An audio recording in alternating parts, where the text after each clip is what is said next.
கோடம்பாக்கம் கோமாளிகள் திருந்த வேண்டும். தமிழ்நாடு பாழாய் போக இவர்கள்தான் காரணம். மக்கள் நாட்டில் என்ன நடக்கிறது என்பதை புரிந்து கொள்ளுங்கள்.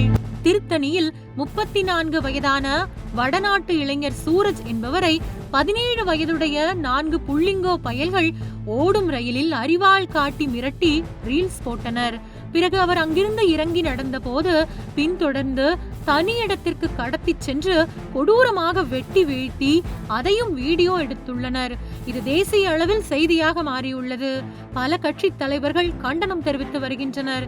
18 வயது கூட நிரம்பாத அரை ட்ரவுசர்கள் மனதில் இவ்வளவு வன்ம வெறி ஏற சமீப காலமாக வரும் படங்களும் முக்கிய காரணம் என நிதர்சனமான குற்றச்சாட்டுக்களை முன்வைத்துள்ளார் சினிமா விமர்சகர் ப்ளூ சட்டை மாறன்.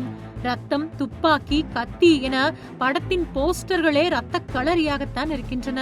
படத்தில் போதை மருந்து கடத்தல், சாராய குத்துப்பாட்டு, ரத்தம் தெறிக்கும் வன்முறை, ஆபாச வார்த்தைகள் நிரம்பி வழிகின்றன.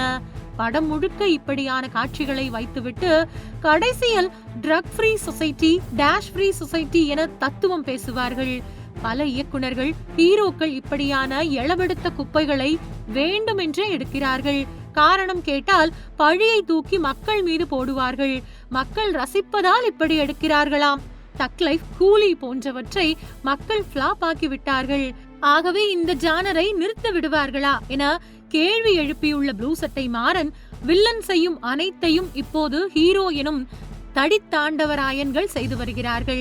இந்த ரத்த மற்றும் கஞ்சா சாக்கடை படங்களை எடுத்து ஜென்சி எனப்படும் தவிட்டு தற்குறிகளை வன்முறையை கொண்டாடும் கோமாளிகள் மற்றும் கொடூர அரக்கர்களாக மாற்றி வருகிறது தமிழ் மற்றும் இதர மாநில கேங்ஸ்டர் படங்கள். இதில் லோகேஷ் கனகராஜ் எனும் நபருக்கு முக்கிய பங்குண்டு. பல ஆண்டுகள் கழித்து ரஜினி படத்திற்கு சான்றிதழ் வாங்க வைத்த பெருமை அவரையே சாரும். அதற்கு ரஜினியும் பொறுப்பு. தற்பொழுது இந்த புண்ணியவான் ஹீரோவாக நடிக்கும் DC படத்தின் போஸ்டர் லட்சணத்தை பாருங்கள். இயக்கம் அருண் மாதேஸ்வரனாம். ஒண்ணுக்கு ஒண்ணு சளைச்சது இல்லை. நீங்கள் கோடிகளில் சம்பாதிக்க இளைஞர்கள் மத்தியில் இப்படி கொடூர வன்முறை மற்றும் போதை கலாச்சார காட்சிகளை தொடர்ந்து உங்கள் இருவரின் படங்களிலும் வைப்பது கேவலமாக இல்லையா? உங்கள் வீட்டில் ஒருவரை இப்படி 4 மைனர் பயல்கள் வெட்டி சாய்த்தால் எப்படி இருக்கும்? அந்த வடமாநில இளைஞரின் குடும்பத்தார் மனநிலையை ஒரு நிமிடம் யோசித்து பாருங்கள். சில ஆயிரம் ரூபாய் சம்பளத்திற்கு பல ஆயிரம் கிலோமீட்டர் பயணித்து அனாதையாக வெட்டுப்பட்டு கிடக்கிறார். இனி இவரது குடும்பத்தின் நிலை என்ன? இந்த பாவத்தில் ஒரு பங்கு உங்களுக்கும் உண்டு. அது உங்களையும் ஒரு நாள் துரத்தும்.